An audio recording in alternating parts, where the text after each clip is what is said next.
எல்லாருக்கும் வணக்கம் ஃப்ரெண்ட்ஸ். இப்போ பார்த்தீங்கன்னா டெட் எக்ஸாம் முடிச்சிட்டோம் இல்லைங்களா. அடுத்து என்ன பண்ணுறதுன்னு பார்க்கும்போது பிஇஓ எக்ஸாமுக்கு வந்து இந்த மந்த் எண்டுக்குள்ளே வந்து நோட்டிஃபிகேஷன் வரும் அப்படின்னு வந்து எதிர்பார்க்கலாம். அதே மாதிரி பார்த்திங்கன்னா இனி டெட் எக்ஸாம் ரிசல்ட் வந்ததுக்கப்புறம் கண்டிப்பாக வந்து நியமன தேர்வு வரும்.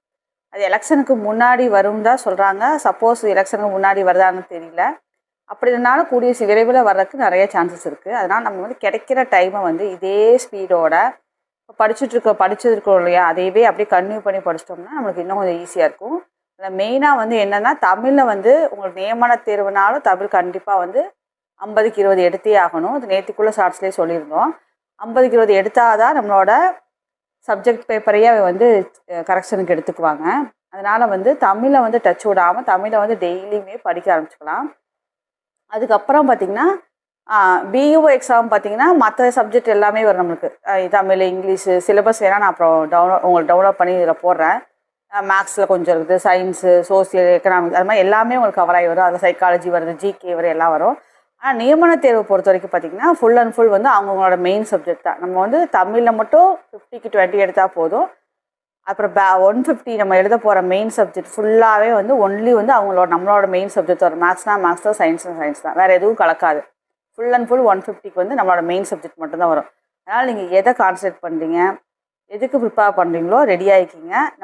ஆனால் எந்த எக்ஸாம்னாலும் தமிழ் வந்து கம்பல்சரி பாஸ் ஆகியே ஆகணும்.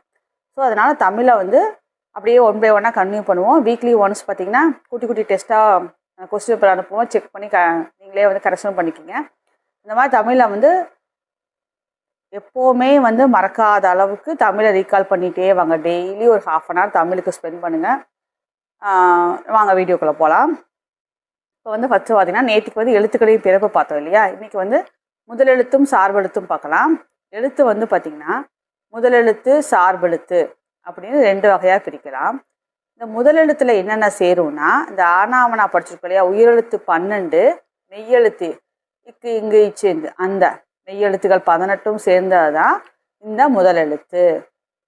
அடுத்தது சார்பெழுத்து. இந்த முதலெழுத்துக்களை வந்து சார்ந்து வர எழுத்துனால இது சார்பெழுத்துன்னு பேர். இதுக்கு வந்து பார்த்திங்கன்னா இந்த சார்பெழுத்து 10 வகைப்படும். சார்பெழுத்து 10 வகைப்படும்.